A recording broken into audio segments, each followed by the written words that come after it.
ആ കോൺട്രാക്ടർ നിന്നെ ഏൽപ്പിച്ച 2 ലക്ഷം രൂപ എവിടെ?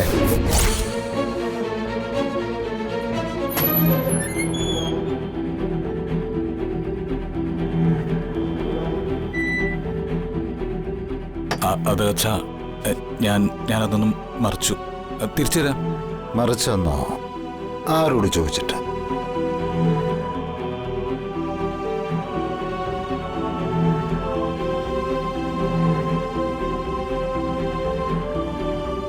രണ്ട് ലക്ഷം രൂപ എനിക്ക് പുല്ല. പക്ഷേ നിന്റെ അമ്മായിയപ്പൻ ആ ഏരണം കെട്ട മാധവൻ നായരുടെ കടം വീട്ടാനുള്ളതല്ല.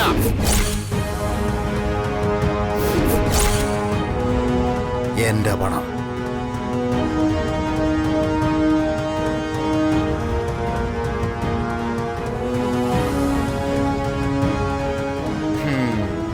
നിന്റെയും നിന്റെ കെട്ടുകളുടെയും ചെലവ് ഞാൻ നോക്കാം.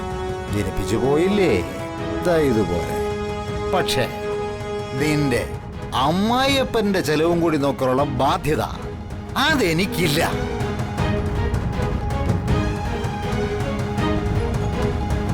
അല്ലേ 2 ലക്ഷം രൂപയ്ക്ക് വെറുതെ കളയാന്ന് വെച്ചാ? പണം ഉണ്ടാക്കുന്നവർക്കേ അതിന്റെ പാടറിയൂ. ഏട്ടത്തിക്ക് അത്രയ്ക്കങ്ങ് നോവണ്ട. കോൺട്രാക്ടറുടെ കൈക്കൂലി പണം ഒരു നല്ല പ്രവൃത്തിക്ക് ചെലവാക്കിയെന്ന് വിചാരിച്ചാൽ മതി.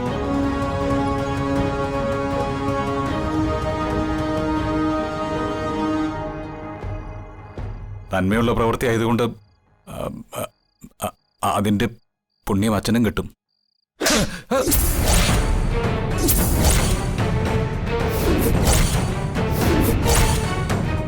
ആ പുണ്യം എനിക്ക് വേണ്ടടാ, നാണമില്ലാത്തവനെ.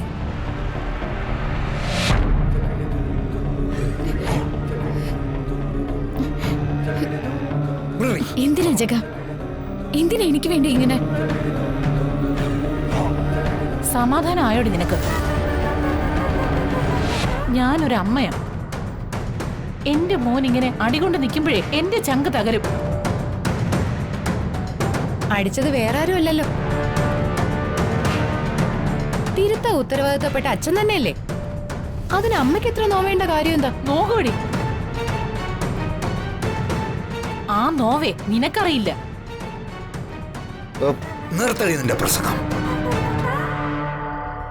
ഇവന്റെ എല്ലാ നെറികേടിനും കൂട്ടു നിൽക്കുന്നത് നീ ഒറ്റൊരുത്തിയാ. ഇന്നു വരെ ഞാൻ നിങ്ങളെ എതിർത്ത് ഒരു വാക്കുപോലും സംസാരിച്ചിട്ടില്ല. ഇപ്പൊ ഞാൻ എന്റെ സങ്കടം കൊണ്ട് പറയാ, എന്റെ കുഞ്ഞ് ഇപ്പൊ ഒരു മകൻ മാത്രമല്ല, അവളുടെ ഭർത്താവും കൂടിയാ.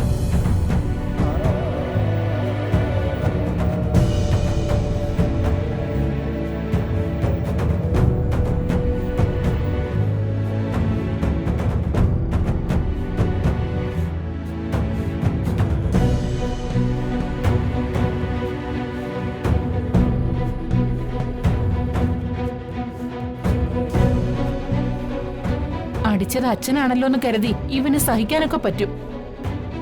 പക്ഷേ ഇത്രയും പേരുടെ മുൻപിൽ വെച്ച് ഭർത്താവിന് അടി കിട്ടിയാലേ അതൊരു ഭാര്യയ്ക്ക് സഹിക്കാൻ പറ്റില്ല.